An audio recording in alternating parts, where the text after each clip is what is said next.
Welcome to Conversations with a Wounded Healer. I'm your host, Sarah Bueno. I'm a psychotherapist, teacher, consultant, and most importantly, a wounded healer, living and working in Chicago, Illinois. On this show, I interview folks in a variety of healing professions, and we discuss the intersectional journey of healing self while caring for others. We're not just focused on individual healing, but also healing on the collective level from white supremacy, late-stage capitalism, and the patriarchy. Thanks for joining us.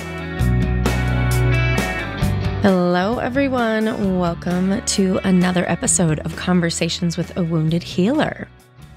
Before we get into today's guest, I wanted to share about an article that I read recently that I think might be of interest to many of you. It's called Capitalism Can't Heal Us by Tim Fry, and it's an opinion piece that was featured in Newsweek. So if you just Google Capitalism Can't Heal Us Newsweek or Tim Fry Newsweek, I'm sure it will come up. We will also obviously put it into the show notes. I specifically wanted to talk about it on this podcast because what Tim talks about in this article is exactly what we've been talking about on this podcast and why politics and examining capitalism and white supremacy and all that sorts of stuff, why it is actually an important component of healing. So basically, he is talking about a lot of the, what do we call them? I can't even remember what they're called, but essentially a lot of these like capitalist-based platforms that are purporting offering more access to mental health help. So you cannot listen to a podcast these days without hearing an ad for one of these companies, probably only one you keep hearing over and over, and I'm not going to name it because I don't want to get sued. But every time I hear an ad for this company, I'm like, but you don't know what's happening behind the scenes. And I did a little TikTok thing about it. But basically, you know, these companies are saying that they're providing access to mental health. Well, they're saying that they're providing access to therapy. But truthfully, it's like support. I don't know. You can't have text therapy. I'm sorry. Like, I am all for changing with the times, but you cannot do therapy over text. You just can't. You cannot do it. I will never believe anything differently. Or if I do, I guess maybe I'll be struck by lightning. We'll see. But at any rate, so Tim talks about the root cause of a lot of our ailments, our anxiety and our depression and alcoholism and addiction and all these things that our society is suffering with. A lot of the root of that comes from the way our society has been structured around capitalism, productivity, right? Making money, being successful. And so I'm just going to read a couple quotes from this article that I thought were so great. The reason we don't have any actual root cause solutions for the mass distribution of inequity, injustice, and trauma is because perpetuating all of it is actually quite profitable. That's scary as fuck, y'all. And it's true. I've been obviously talking a lot about this embodied social justice course that I took. And there was a unit there where we talked about the medical industrial complex. And the person who was leading that said the exact same thing, that it's profitable for people to stay sick. Like, I don't know if anyone else remembered this, but when there started to be more medications come out that were treating, oh goodness, what were they? Now I'm blanking. They were treating constipation that was due to taking pain meds, right? So the thing about taking pain meds is that it gives you constipation. That is one of the side effects. And I thought at the time, if you're taking pain meds and you're becoming constipated, then you have to add another medication on top of it. That's quite a profit for the company rather than trying to address the pain in the first place in a different way than pain meds, right? So that's one example of the way that the system profits from people's illness. And let me read another quote.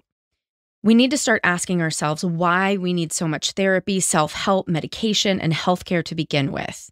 It's because we're all vulnerable to the consequences of relying on systems, institutions, and industries, all of which were initially designed with the so-called purpose of supporting us, that are mismanaged and have become an over-politicized, widely dysfunctional, deeply corrupt and incestuous quagmire of conflicting and profit-driven interests.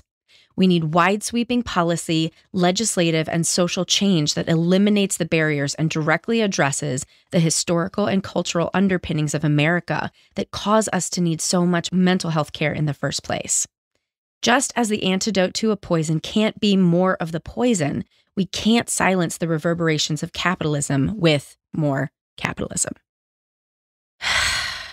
I know this is a lot, you guys, but this is kind of the whole purpose of this show, is to raise awareness. And I know that it can feel really overwhelming when we talk about these sorts of things and we read this sort of information like, well, how am I going to make one change? And the way we make change is by not supporting some of these highly capitalistically driven institutions, right? My husband and I are trying to figure out as many things as we can to shift where our money goes, right? I try not to buy on Amazon. I try to buy more from bookshop.org, which gives money directly to small bookstores, right? I'm trying to buy sustainable toilet paper, that doesn't use plastic and that uses bamboo, so that it's more reusable, right? Where our money goes is part of how we make this change. And those are some of the individual things that we can do.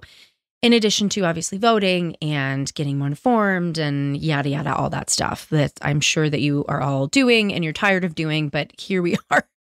This is where we are in the world right now. And so at any rate, I wanted to share that article with you. Look it up, read it. I am hopeful. I reached out to Tim Fry and I'm hoping that he will come on the podcast and we can have a deeper discussion about this, because this is really where a lot of his work lies.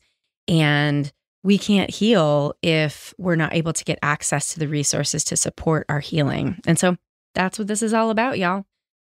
Okay.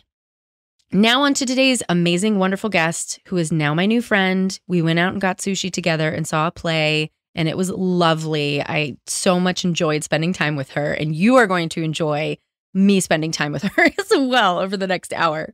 So Mia Park is a multidimensional artist based in Chicago. Boundless enthusiasm fuels her community engagement through acting, producing events, teaching yoga, and more. So please enjoy my engaging, wonderful discussion with the lovely Mia Park. Mia, welcome to Conversations with a Wounded Healer. Hello, Sarah. Thank you so much for having me. Yeah. Do you want to share our mutual connection and the reason that you're here today? Cool. Yes, I would. So Annika Seitz is a fantastic therapist that works with you. She does. Yeah. Annie and I have known each other for over 20 years. We are children of the 90s. We know each other from the music scene. Her and I respectively played in bands. Yeah. She's a great bass player, great singer. And I'm a drummer. She's a bass player? Yeah, she actually plays guitar as well, too. Yeah. Annie, I am offended that you've never told me this. Yeah, the big thing is for Annie is the singing. Her and I actually sang in a kirtan group together. So kirtan is kind of this yeah. So we know if you're familiar with kirtan. Actually, share for people who might not know, because I do. Sure. So the kirtan is, my understanding of the kirtan is the repetition and the singing of certain mantra.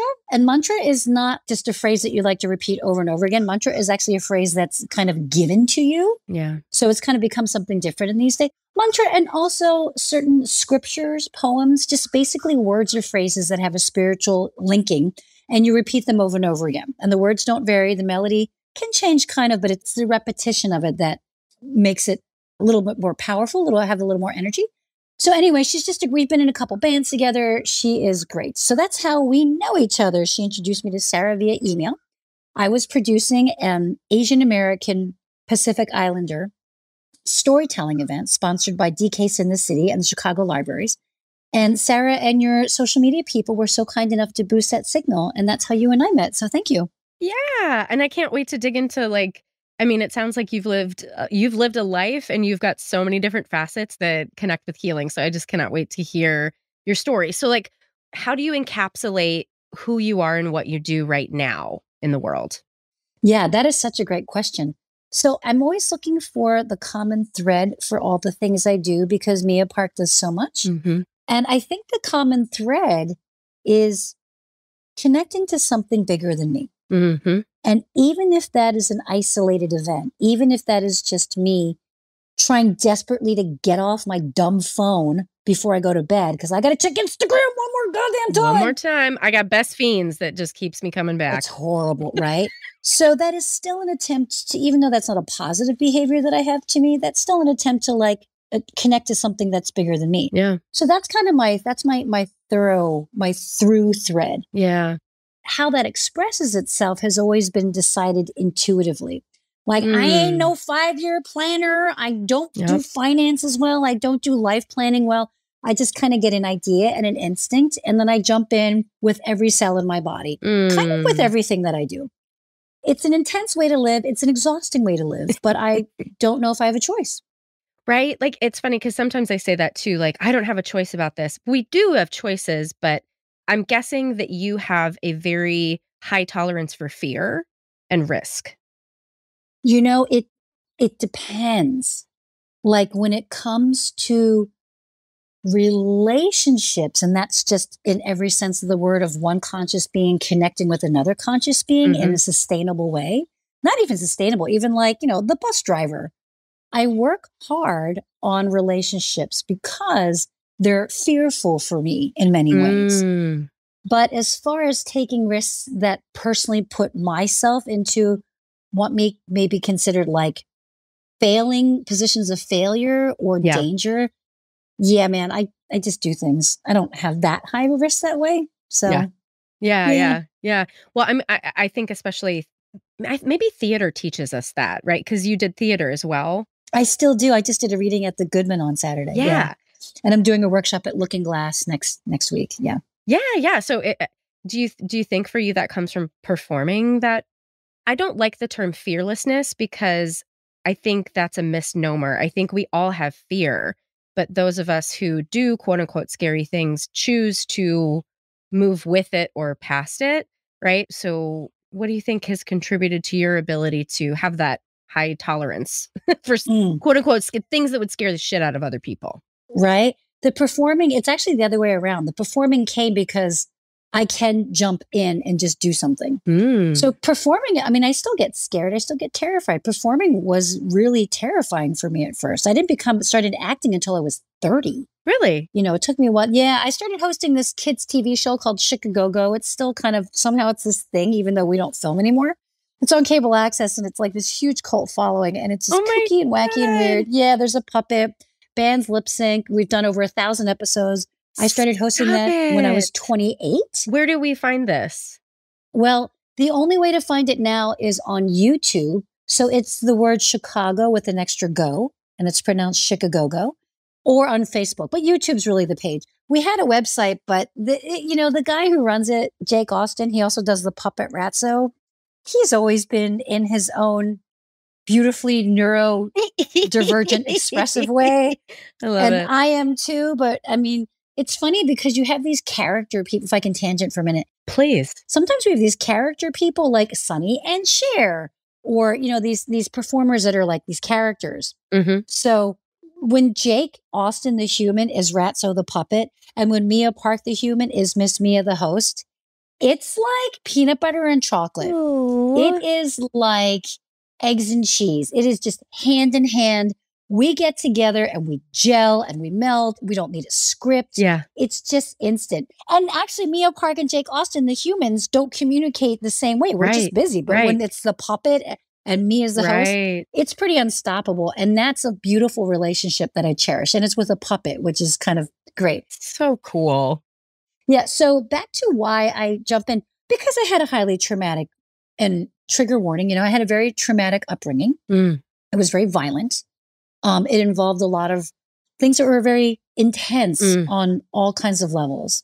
And so because of that, I believe that obviously, maybe it's not so obvious, that might be condescending. Sorry if that was, but I believe that we develop our patterning at our fundamental ages. And then a lot of our adult life is like physical therapy, shifting a pattern. Yeah. Physical therapy is repetition to shift a dysfunctional physical pattern, right? Yep. We've got cognitive behavior therapy. We've got breathing techniques. We've got all these other tools as adults to shift our mental and emotional patterns. And so do we have a choice? Yes. When I said earlier, I don't have a choice, I absolutely do have a choice. I agree. Yeah. However, I feel in some ways, I feel very alive in air quotes when I'm leaning into the survival skills from having such a highly intense and traumatic childhood. Yes. I think a lot of us do that. It's just, and it has to do with my personality, with who I am. It has to do with like what I survived growing up. Yes. And, just a combination of those things that propel me towards what I do. Yeah. So, and if it wasn't for more introspective techniques like yoga, my jam now has actually been Tai Chi for a long time, with breathing exercises, with meditation. If it wasn't for those type of techniques that I practiced or was introduced to, I would be a human being that makes more choices that put myself in the way of being whole, I relate to every single thing you're saying. It's funny, I was literally right before this just writing about this because I'm working on a book about my own trauma, and I had done an interview with this woman, and we were talking about how the nervous systems react to our early environment and, the propensity towards sympathetic arousal, which for folks who don't know what that is, basically that's the fight or flight response that's mobilizing, right? It has you moving and doing something.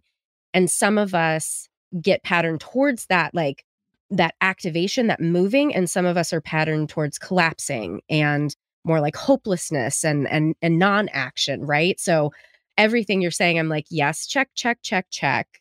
And it's any survival strategy can help you be successful, and it can get in your way, right? So I'm hearing you say like that part of you may have helped you be successful in your career, but it may be impacting your relationships in not such a great way. Yeah, word. What you said. I'm so glad that you're in the profession that you're in. We're kind of called to, if we keep making these shifts towards wholeness, the kind of careers where we can serve ourselves and the larger universe better just kind of happen, right? So I'm glad that you're doing this podcast and you do what you do.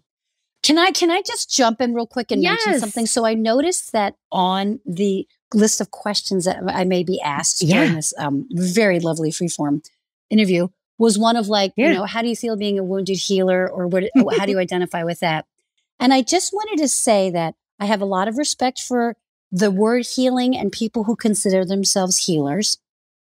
I do not consider myself a healer. I love that I don't even have to ask you. You can just do the interview yourself. I know, right? Oh my gosh. I think that the way that I approach that world is that I think that wholeness needs to come before the ability to forgive someone, for the ability to self-heal, for the ability to sustainably help other people heal. Now, I also believe that people heal themselves. I think that there are facilitators, those of us that are interested in helping people become whole by teaching techniques, by being enlightened witness. Thank you, Alice Miller.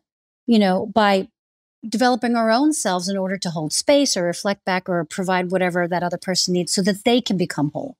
So I think that the process, if I were to identify a linear chronological order to becoming like, how do I become the best person, or how do I feel more fulfilled, or how do I heal trauma, whatever, my response to that would be first work on becoming whole. How do you become whole? Those techniques that lead you to understand yourself deeper so that you can listen to that deeper part of yourself. The Sufis approach it as remembering yourself. And in yoga, that term is called smarana. Yeah. So in the yoga paradigm, smarana means to remember, right? So we talk about how do we remember? It's remembering that you are already connected to something bigger than yourself that is already whole. So I think that wholeness comes first. And from there comes these idea of forgiveness and, most importantly, healing. Can I ask a question there real quick? Sure. Yeah. I want to unpack forgiveness a little bit because I hear you putting healing and forgiveness together. And I'm always listening with the ear of a listener too. And I'm the child of parents who many could say I've not forgiven. There's this very fine line with forgiveness, I think, where it can be used against people and have them go down a route that's more traumatizing rather than healing. So I just wanted to throw that in there, but keep yourself unmuted. Just throw in whenever you want. I feel like if we're going to kind of talk about forgiveness, I feel like in this Western Christian dominated world, whether we believe in that paradigm or not, Boom. forgiveness, and I'm basing this off of Alice Miller, right? Who was like this phenomenal European psychotherapist that got kicked out of every single professional group she was in. Because why? She was very anti-fourth commandment. The fourth commandment is forgive thy father and mother. And this is to give your listeners background who may not be familiar with her. Yeah. So she thought if you had abusive parents, the last thing you should do is be forced to have a relationship with them or forgive them. So she believed that you don't need a psychotherapist. You basically need an enlightened witness. And an enlightened witness doesn't have to be somebody trained. It doesn't have to be somebody that you even already know. An enlightened witness is somebody who can holistically listen to you without judging. Yeah. And that without an enlightened witness, it is very difficult for us to become whole or healed or forgive other people. So having somebody else help you along this path of becoming whole or healed, or whatever you want to say, definitely involves other people. Yeah. So anyway, back to forgiveness. Based on that idea that we should never be forced to forgive someone because that's just going to hurt ourselves. And if we're trying to forgive somebody because we have this moralistic imposition that's been imposed upon us, like, fuck that bullshit. You know what I mean? I have family members who I can't even I think I've gone from hatred to paralyzed fear to segueing into somewhere into being numb thinking about my family members. So I'm not even in that place of forgiveness. And I stopped putting pressure on myself to forgive a long time ago. Once I finally cellularly understood the fact that there ain't no hell, we're in heaven, we're in hell. There's just getting to know myself better and then making choices from that place. God, now I've let myself off the hook so much about trying to forgive people. So I think were you raised Christian? Oh, very. Yeah. What denomination? Korean Presbyterian, which is super conservative. So conservative, you have to sing it. I must sing it. Koreans, you're so damned. That's a whole other podcast if we want to talk about the K people. Wow. But Korean, the K people. Oh my God. You know, us Korean Americans or us Koreans, it's just like very, very 열심히, which means very with intensity. But back to the idea of like healness, wholeness, and forgiving. I think the same concept of healing to me is similar to forgiveness in the sense that if we can't be whole, then it's going to be really difficult to really heal somebody, right? Or heal ourselves, in other words. And in the same way, if we're not whole, it's hard to forgive somebody. And everything has to start with ourselves, I believe. So the ability to, make peace with and accept yourself, or forgive yourself, I think that's a byproduct of becoming whole. So honestly, in my personal development and how I try when I teach my yoga therapy or teach Tai Chi or whoever I'm working with, I work on wholeness before healing or forgiveness. And I'm working on that with myself too.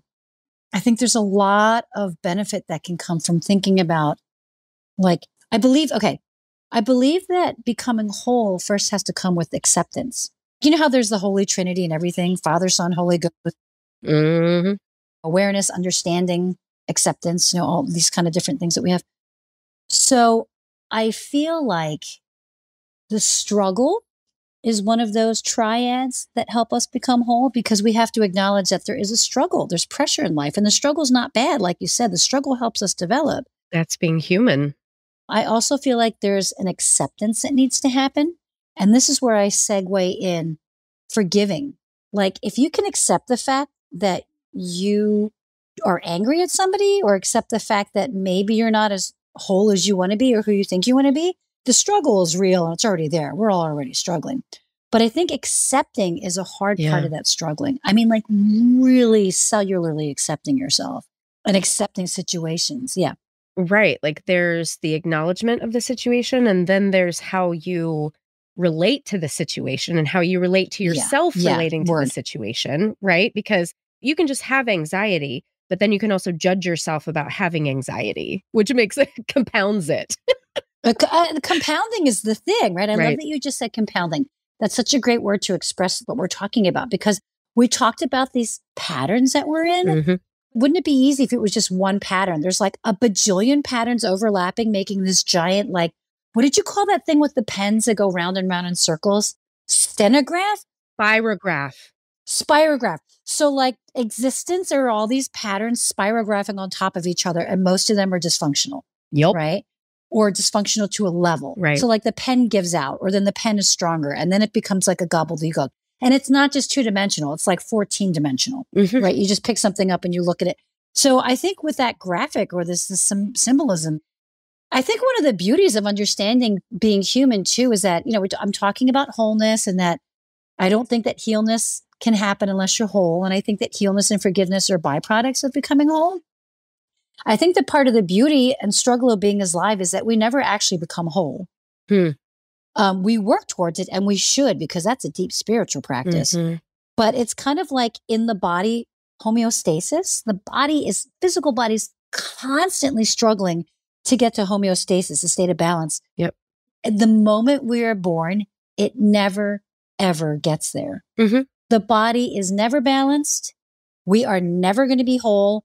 And that's kind of part of the struggle and the acceptance of the struggle. And I think that's okay. You know what I mean? That's part of the deal. We're never going to be perfect, and we're never going to be whole. So we just have to keep trying. And that's the struggle, I think. And it's so interesting. I'm thinking about the way that I frame it. And I frame it from more of a Buddhist perspective of we are whole. It's like uncovering the diamond that we're doing. And something that really, really supported the way that I could, I guess supported the way I could get to acceptance. Because for me, it's been a struggle to find compassion, right? Again, it's about relationship to the struggles or whatever. And when I hear you talk about dysfunctional patterns, the thing that I learned fairly recently in this therapy modality called NARM is if we can hold those as survival strategies that literally kept us alive as children, rather than calling them dysfunctional, there is space for compassion to naturally arise, right? So like, if I can share an example that I fucking came to in therapy yesterday, and it blew my fucking mind. So oh my God. My husband and I are buying, sorry, I don't want to make it about me, but No, do it. We're having a good talk. Yeah. So my husband and I are buying a house. I am a person who needs stuff. I've always been that way. I need my stuff to feel comfortable. And so I'm panicking because this is going to be a smaller place. I have to get rid of stuff, right?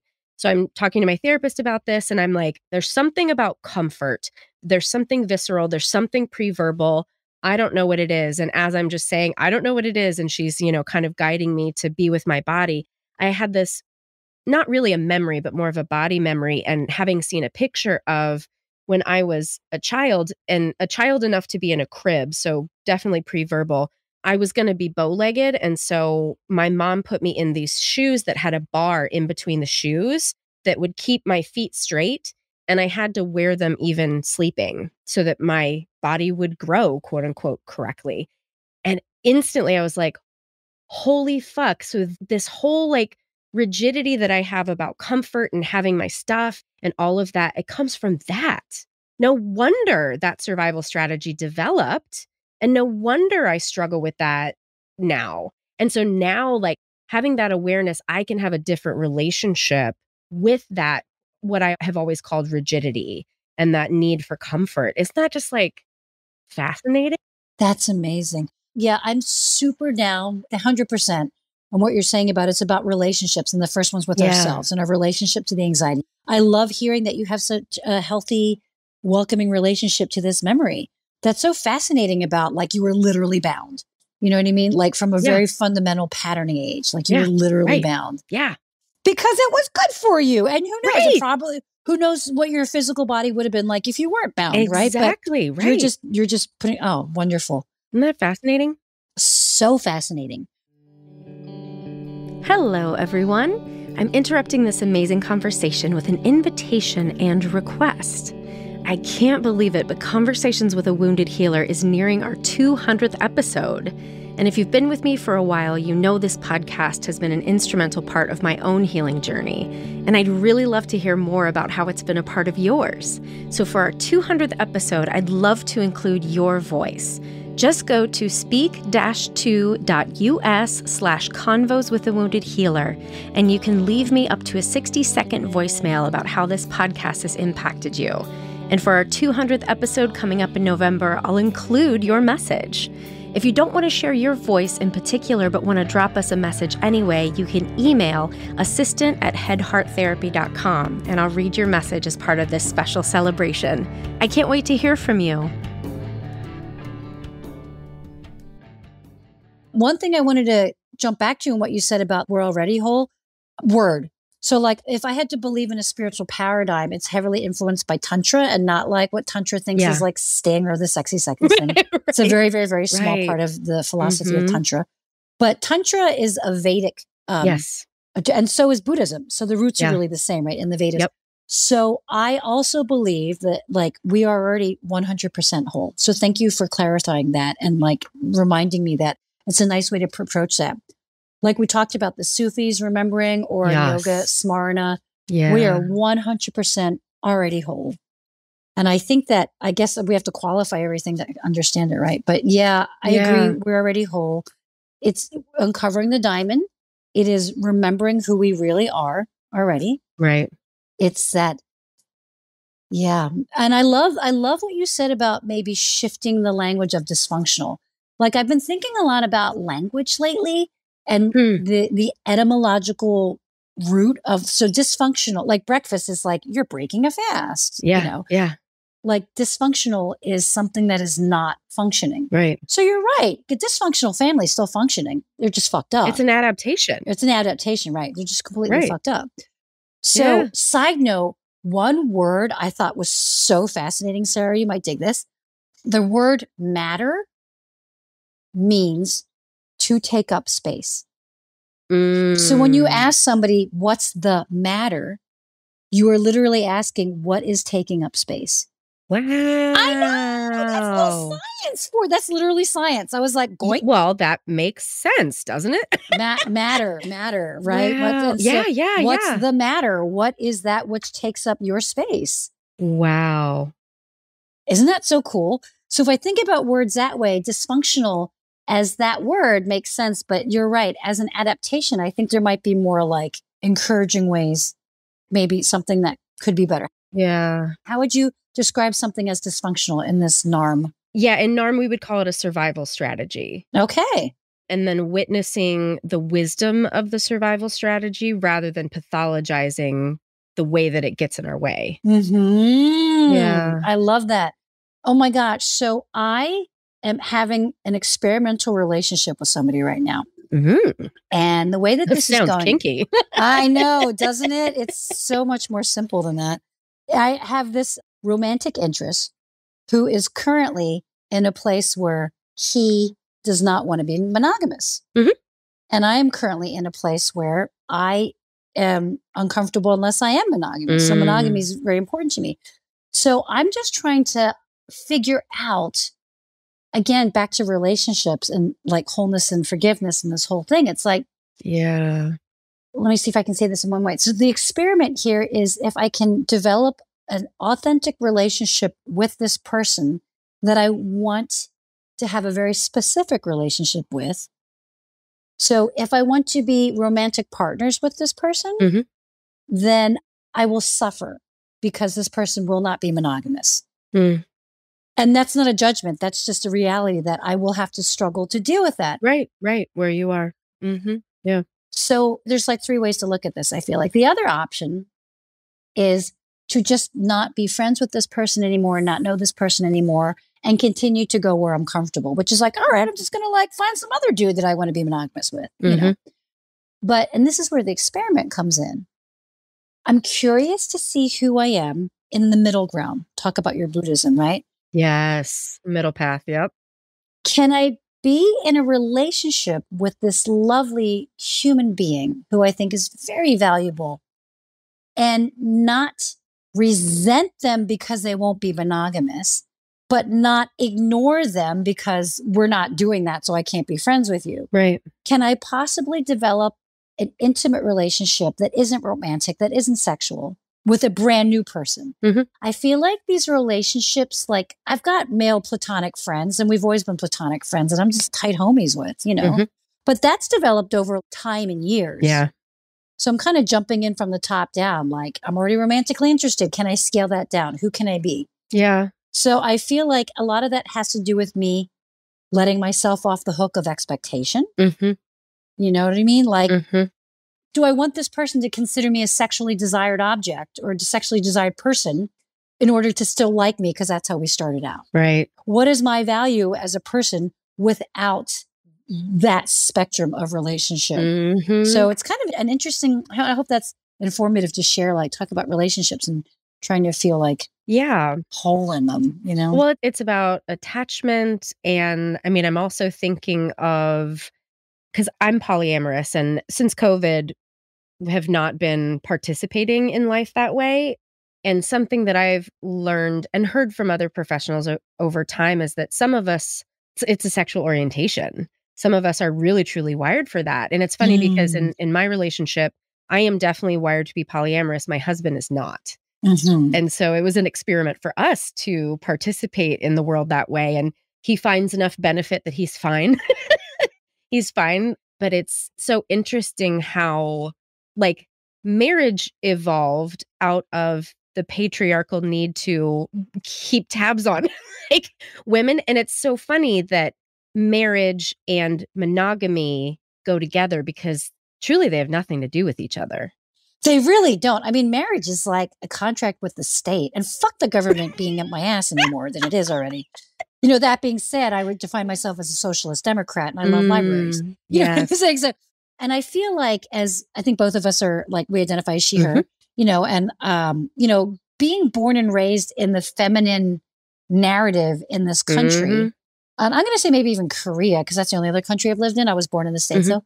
I feel like we still have this, like, I'm a little princess and I need to be saved by some bigger, stronger, more money-making figure than me. And until that happens, I'm not complete. Like, fuck that narrative. Yeah. But I have to admit, it's somewhere in the back of, like, its old brainstem. Absolutely. Right. So can I ask why your husband decided to get married at all?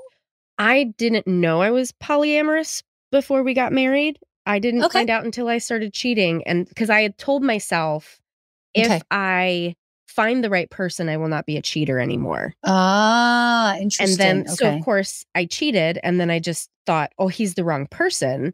But after, like, because I wanted to stay committed, so I kept working on it and realized, like, oh shit, I'm not cheating because I'm an asshole. I'm cheating because I am wired differently.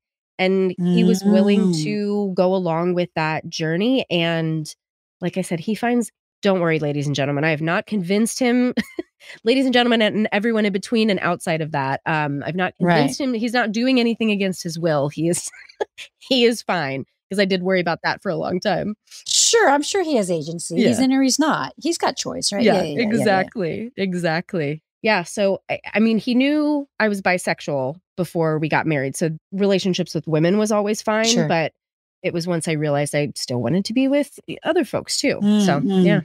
Yeah, I think that there is a wiring thing. Like, I was just really, really learning about asexuality and that, it's not. I need to learn more about this because I was thinking about that the other day too. Because at first part of me was like, oh, asexuality must be a trauma response. Right. And then I was like, but being gay is not a trauma response. So it has to be its own sexual orientation. So tell me what you know, because I want to know more. Exactly that. Exactly what you just said. It's anecdotal. It's just kind of like talking to people. I haven't done any kind of like clinical research, but just thinking about, like, again, relationships, like married people can be in an asexual relationship. It's about communication too, right? But is asexuality a result of sexual abuse or trauma? Right. I always assumed it was too. Yeah. Is it a true orientation? Like, you're talking about being wired as a polyamorous person. Yeah. I feel like, and I get that. Like I said, how I said earlier, like, I don't have a choice. I also feel like we change. Yeah. Like, maybe right now, polyamorous works for you and it doesn't for me. And maybe in 5 years, I'll be all about it. Right. Like, I don't, when we talk about remembering our wholeness. Yeah. And shifting these patterns, like, what kind of behavioral choices feel more life-giving to us? Yeah. 100%. And it's funny because as I've been healing from my own sexual trauma, the spiritual coach, for lack of a better term, has said, you might choose not to be polyamorous later because it could be, for me, polyamory could be a survival strategy. I don't know if that's truly my orientation the way that I am, or if it's a survival strategy that I developed in defense of the abuse that I suffered. Right? And if we hang to that idea of what is an old brain childhood developed response, like say being polyamorous because you needed that survival versus my brain functions this way as much as I'm right or left-handed. Right. What's the difference? And like, what is the difference? I mean, look at your legs that were supposed to be bow-legged, in quotes, right?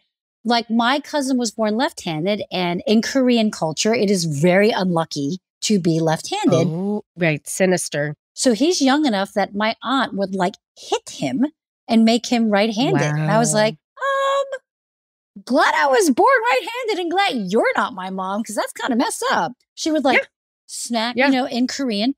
And of course, now he's right-handed. Right? My dad happened to my dad in Catholic school. Yeah, exactly. Yeah. Right. So I remember watching that happen and I thought, you're really going to make this baby different. Right. So in other words, we can be trained, we can be born a certain way, and we can train ourselves to have these responses. Like, I guess there's no right or wrong. I guess it's, again, just understanding where we are and being in relationship with it. That's exactly what I was going to say is, right, it doesn't really matter, but what's so important is the curiosity around it. And I think sometimes, and I'm sure you've witnessed this over and over, people will be like, well, I'm just polyamorous, that's the way I am, or I'm just left-handed, that's the way I am.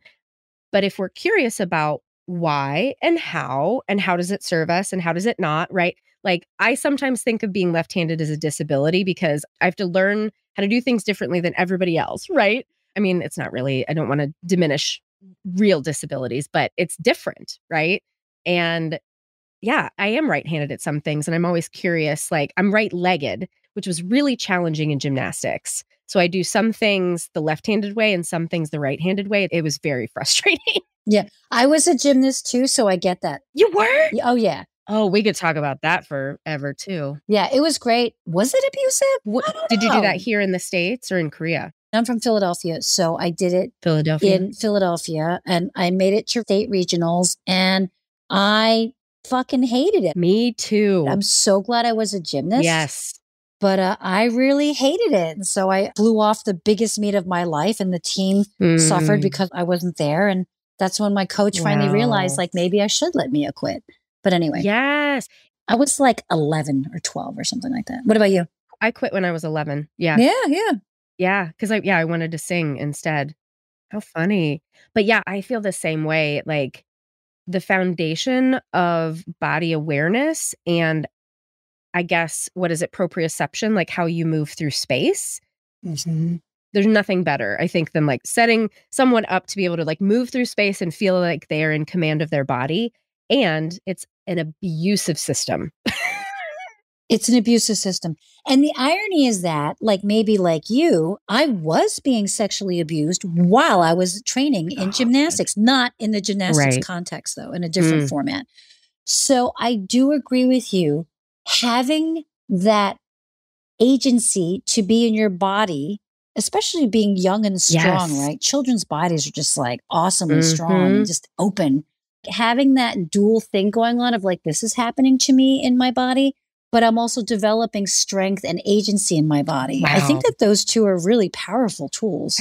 Well, what happened? Tell us what happened next. I'm not ready to talk about. Totally fair.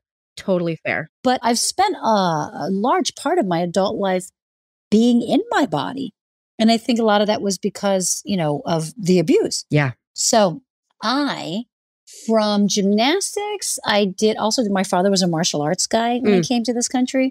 So I did a lot of martial arts. I had to grow up above the studio, blah, blah, blah, the whole thing. Oh, wow. Yeah. We moved around a lot, but for a while we lived on top of the martial arts studio. So it was like that. And then it was also like running track. And then it was on my own. It was doing Kung Fu starting from my early 20s. And then I've been doing yoga since 2006. Now Tai Chi is my practice. And it's just such a gift to still feel strong and be in a body. I always try to look at everything from different angles. The other side of that is like the exercise addiction and the no matter what I do, it's not good enough thing. And one of the issues about being in the body, especially as a gymnast, is that you are fucking ranked. And that 10th of a point means you win or lose. And when you're in a team, that 10th of a point means the team can win or lose. So if you're not good enough, it is like quantitatively shown. Right. That can fuck a kid up. Yeah. And it's funny how in all of the body image stuff that I've been trying to tap into lately, I've not really thought about how detrimental gymnastics was to the way that I saw my body. Right? I mean, Lord. So talk about body stuff. So I have like a weird, do you see my weird pinky? Oh, you do have a weird pinky. Love it. I broke that doing a back handspring, and I was so afraid of getting in trouble or disappointing the team or all that I never told anybody. Just didn't tell them. It never got set or splint. So now I have a weird pinky. Yeah. And that's when I was like I kind of moved pinky too. Do you? Let me see. Is your, it's not quite as weird, but both of them are kind of like. Oh, you do? Can we? I crack them sideways. Can we do like an air pinky promise? Pinky. What are we promising, Sarah? We are promising to love ourselves.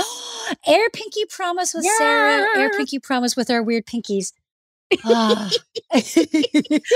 just had this sense that I was going to absolutely love you. Oh my gosh. It's so funny. That's how I pick guests. It really is not very scientific. I'd see someone and I'm like, I don't know. The energy is just great. And as soon as I saw Annie sent your storytelling gig, and I was like, I don't know who this person is, but we're going to be friends. Oh my gosh. Thanks. I thought that too. I listened to some of the I kind of popped around and I was like, great interviewer. Because interviewing is a skill, right? Thank you. Yeah. I love that you're doing this. And I love that people are responding to you. You have a lot of social media interaction and blah, blah, blah, blah, blah with the center. We're That's pretty bad. Shit. Yeah, man. Do it. Yeah. Thank you. Thank you. It's such a weird world to be in, right? Because, as a theater person, right, you've got to put yourself out there. You've got to advertise your stuff in this two-dimensional way and continue to try to interact with people. I mean, the way that I do everything is through relationships and even Instagram, right? Like I have a lot of interaction on there because I actually talk to these people. Like I actually have friends that I've developed from Instagram, and I don't think that's the way most people do it, but I don't know. It's hard too, because sustaining actual relationships, as we have talked about, takes a lot of work. Oh my gosh, it takes so much work. And I really do. Everything starts with ourselves, right? Like we can't have a healthy, sustainable relationship with anyone unless we have one with ourselves. And when you grow up being abused, it's very difficult to have a healthy relationship with especially as a child, when you develop this like relationship with yourself that is like in survival mode. I took out dysfunctional. So, so thank you for that. You're welcome. And I feel like I look at people who I knew grew up abusively and I see them in long time marriages and I see them as like parents. And I think at one point I may have been jealous of that. But now I just kind of am more investigative. Like I never had kids and I'm so fine not having kids. Same. Oh my God. Too busy reparenting myself. Thank you. Don't need the response. I don't even have a pet. Like I've got plants. I'm good with plants. Like I don't want how much because then I would start taking care of like a pet or the plants more than me. Like having more to take on my plate is a deflection from taking care of myself, right? Anyway. Absolutely. And that's what I began to see with people in relationships. Like people with kids, people with partners, people with one long-term partner. And I'm like, you beat yourself up all the time. I don't know how in the world you've been in this like 15-year relationship with this other human being, but I don't know the intimate works of your relationship. Exactly. And for some reason, that partner that you have been living with for 15 years that you see every day, all the time, especially during COVID times, somehow you work. And I used to judge the level of those relationships I saw. Like, you and my relationship must be so fucked up because you are so hard on yourself. Then I realized, like, Mia, back off. It's none of my business. And so what if their relationship is like contentious or just leaning into skills that they already have that are not as healthy. Mm-hmm. It's kind of my beeswax, man. Well, and that goes back to this idea of how feminine and female people are socialized, that marriage is what you have to have, right? That's what equals success, right? I have been guilty of that too, thinking about like, oh, obviously I've been married for 16 years, so that means I'm healthy enough on some level. But you're right, like it could be your fucked upness goes together really well and you just be fucked up together. Right. So case in point, I went to a relative's house and they have 2 cats and the litter boxes are in the basement. So there's a basement and there's like the first floor. The first floor of their house is where the husband dad has his like at home office, Mm-hmm. and there's a little like reeds there, whatever. And that's where the guest room is. So it is the teenage son's responsibility to clean the litter box. And I was just like, hey, family person, I think that your son is not cleaning the litter box because it's starting to really smell like urine. And this is a guest room I'm supposed to stay in. So the bathroom down there. Yeah. And so family member's son was like, I am cleaning it. That's part of my job. I clean the litter box. And I was like, okay. So I went down there to check. And sure enough, he was cleaning the litter box. And his father went down and just threw the litter boxes in the trash bag and was like, it's fine. The stench of urine that had come everywhere, it was like happening the week I was there. So I'm not in this space that often. So I was just like, maybe it's just their house, but it was like bathroom carpet. Thank God not in the room I was in because they keep that door closed so animals don't go in there. So I was closing the door in the office that the father was in, and it was gagging me. And at a certain point, I said to the father, like, hey, have you noticed this intense smell of cat urine? And boy, did I my throat got jumped down. It's not that bad. You're probably just not used to it because you don't live here, but it's not that bad. It's fine. Oh my God. And the father ended up sitting in his little reading room reading. And I was like, I'm gagging here. I'm literally gagging. Oh my God. So I felt sequestered to my room that I was in. And I was in there during cold weather. So like we couldn't open the windows. Oh no. And like I'd have to run to the bathroom and breathe through my mouth because it smelled so bad. And that's the way it was for that week I was in this family member's house. Yeah. And I thought this is a metaphor for their relationship to life and with each other. It doesn't smell that bad. Denial. You're just not used to it because you don't live here. I was like, fuck this bunch of bullshit. It smells like fucking cat pee. Right. 2 cats peeing. And it ends up, of course, that one of them had a bladder infection, one of the cats, and was pissing everywhere because that's what they do. And it took somebody from outside of the situation to come in saying, maybe your cat's not well. And then when I left, they took the cat in and they were like, oh shit, a UTI. And I was like, meh. Right? This is a metaphor for therapy, right? Like you have the crazy family system and you need somebody on the outside to come in and be like, hey, I wonder if something's happening here. Yeah.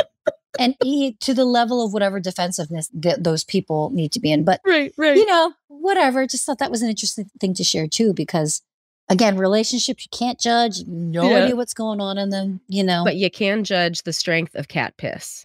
Very high. If we're talking decimal, like the decimal system, like we did with gymnastics, 10.0 in the cat piss strength.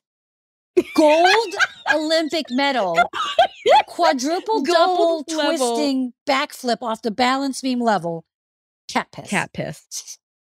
Wow. I don't think I've ever talked about cat piss on the podcast before. Yay, it's high time. It's a first. It's a first. We're talking cat pee. Oh, man. Yes, you are delightful. Oh, my gosh. Thanks. You too. It's been so lovely talking to you. Thank you. Maybe we should do something together. Yeah. I love if I connect with somebody, there's always larger things. Maybe we can have like a health and wholeness fest or something like that. And I can teach some yoga or nidra or breathing or meditation. And you can do like a talkie workshop or something or teach. Yeah. Let's explore. That sounds lovely. And it's also, I'm all about the hybrid these days. I try to do everything hybrid. I know. Yeah. Yep. Absolutely. Well, what's coming up next for you? What do y'all got on the docket so people can follow you, find you, support you, all the things? Oh, thank you. Okay. It is somehow June 2nd already. What the fuck? Right. So the year's already half over. What? So let's see. I am in the yoga world. I am leading a donation-based restorative yoga nidra workshop at a phenomenal place you should learn about. You should definitely have this person on your podcast, I believe. Please. Their name is Minky Kim. They were born a Korean female, and now they are transmasculine, still Korean. So Korean to the fact that they named their BIPOC LGBTQIA plus only gym. It is the only gym in Chicago that is this way. What gym is it? Han Center, HAN Center, Irving Park and Sheridan, here in Uptown where I live. So I can connect you and Minky if you want. So Minky has transformed their body in a way that's phenomenal. So they're very open about the scars from the breast removal. And not only are they like a super strong weightlifter, but they're also a pole dancer in 4-inch heels. Stop it. You have to look at their Instagram. It freaks me out. Heavily tattooed, but in a beautiful way where they have traditional Korean motifs. The actual word Han, in which Han is a word that defines Korean only suffering, on their face, neck, like Korean tigers and dragons, neck, hands, the whole thing. Beautiful person. Wow. So I am teaching a restorative yoga nidra workshop, hybrid Zoom and in person at Han Center to benefit the center and Minky. That's coming this month. I am continuing to teach at First Ascent Uptown, which is a rock climbing gym. It is open to the public. I love teaching there. It's actually a fair price. I believe a day pass is only $20 and you can take as much yoga, use the gym, and spend all day climbing. And you can also like come and go that one day. I can only spend 5 minutes climbing because my wrists are like climbing is ridiculous. Plus, I'm after 8 minutes, I'm like, I need to sit down and pant. Like it's hard, right? Yeah. Yeah. But I love teaching there. So First Ascent, and it's a great organization. So I teach there. Right now, that's my only public class yoga-wise. I teach a lot of private yoga, which is really important to me. I have longtime clients, 9 years, 7 years. So that's kind of my passion. In Tai Chi, I'm teaching Tai Chi on Saturdays in Millennium Park. Yeah, I already started. So it's 6 more times this summer on the great lawn at the Pittsburgh Pavilion. Yes. So I'm up there with the big thing. It's so great. So if you look at my Facebook website or Instagram, all the dates are on there. It's really fun. Oh, shoot. We should do that. My husband used to do Tai Chi and because he was doing martial arts. He is terrible, like proprioception and like understanding his body and space. So Tai Chi was like so helpful. So helpful for him, right? And to be clear, if I go back to talking about proprioception, so I teach Tai Chi and yoga from the inside out, meaning that my priority is internal development. But internal development, I believe, starts from gross to subtle. So we need to start with the body. So like the Sufis were worried about consciousness, but they denied their body and worked on their emotions. Right. The Taoists are into consciousness, but they denied their emotions and worked on their body. And the yoga people, yoga's kind of so big. Yoga kind of like, I think yoga took a bad turn in all places. It's doing a derivative job in all accounts. Yeah. Like we're going to heal the body, but it's so fast and so hard sometimes that there's long-term physical suffering. Right. And they're giving breathing and meditation very little play in most classes. Yep. Which means that if you don't have a good relationship with your body and you don't have a good gateway towards the breathing and meditative state, you're not really working on your consciousness. So yoga kind of fucked up in a lot of places. Right. And I mean, nowadays. Well, white people fucked it up. Let's be honest. Yeah, white people totally fucked it up. But see, the white people brought it. The Koreans are super into the hard stuff. Oh my God. The most yoga you find, I've been to Hong Kong. You know, the most yoga you find in Asian countries is like beat my ass up yoga. I've taught there. And it's just like, I'm trying to do this restorative, yet no one's coming. Great. You know what I mean? Wow. Yeah, it's pretty intense. Restorative is my fave. Oh my God, so good. So yoga nidra is my jam. You know, yoga nidra means yoga sleep. That is like, I lead teacher trainings on that. So in fact, in September, I am leading a BIPOC only yoga nidra teacher training through Kripalu. And Kripalu is like the big deal. Yeah, it's a big deal. Yeah, it's a big deal. Huge. Yeah. And I believe I'm leading the first BIPOC yoga nidra teacher training, like period. That's amazing. I haven't found that online.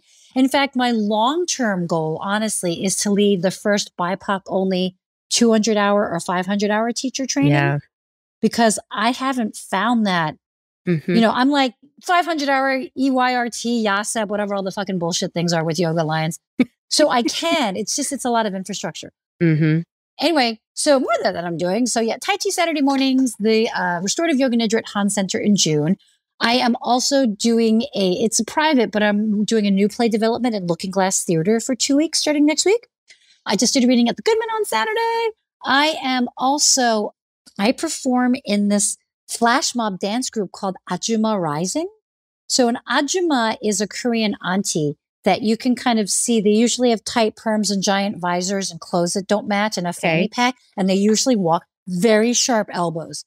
So you know what I mean? Watch out when you're in Seoul in the marketplace, you do not fuck with the Ajumas. You do not fuck. You just get out of their way and they don't care if you're American. They will just fuck you up. So you don't mess with the Ajumas. So our group, Ajuma Rising, is a bunch of Korean American women ages 29 to 58. And we dress up in the wigs and the visors as an homage to our heritage and the Korean middle-agedness. So we just performed on Navy Pier. So this is my last Saturday. Can I just talk about myself for a second and talk about the energy I have? And I celebrate myself, but I'm also think I'm nuts. So in the morning, I taught Tai Chi in Millennium Park. Then I had a private yoga client. Then I had a dance gig on Navy Pier. And then that night I did a reading at the Goodman. That was all like in 12 hours. Wow. Yeah, I know. I was like, Mia Park, that was good. Ooh, girl. So I have another Ajuma Rising gig, I think on the 17th, maybe the 25th. I got to figure all that stuff out. And then I'm also in nursing school. That's not really a performative thing. Jeez. So I start classes again in next week. Oh my gosh. Yeah. You're one of those people, like I always get I don't know how you do everything you do. You're one of those people too. I think it's the fucking sympathetic arousal from the trauma history. Yeah, it like is. We're good in chaos, right?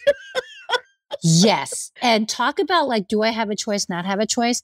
How can I choose the activities that lean into the survival skills that make me feel alive in a positive way? Right. Yeah. Like I'm done with the drugs, thank God. I'm like done with the drinking and the sleeping around. I'm done. I'm glad I went through all that and I got out like relatively okay, but I'm done with all that stupid bullshit. It's fine if it's working for you people, but it's stupid bullshit for me because it was like not helpful. Mm-hmm. So anyway, but yeah, like back to that whole thing where we started, like, okay, so we have this patterning. We know what to do to survive. We know what we do to make us feel like we're alive. Are there options that are more life-giving in a sustainable way? 100%.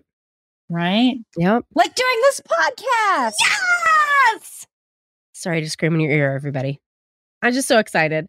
This was so great. So delightful. So where do people find out all of the things you're doing? Is it on your website? Yeah. miapark.com. miapark.com. Great. Well, clearly everybody is going to be as into you as I am. We're going to do something together at some point. We're friends now. No turning back. No turning back. Let's seriously like emails, something, phone calls, texts. Let's figure this out about like doing some kind of like health and wholeness type thing. Yeah. Like a little festival or something like that. We'll figure that out. Absolutely. Well, thank you so much for being here. Delightful. Can't wait to continue our relationship. Me too, Sarah. Thank you for having me. Thanks to Mia for being a kick-ass guest today. To learn more about Mia, you can visit our website at www.headhearttherapy.com/podcast. Thanks as always to Andrea Klunder and the Creative Imposter Studios for editing, to Liam O'Donnell for our album art, and to Ben Mueller for our theme music. Until next time, bye-bye.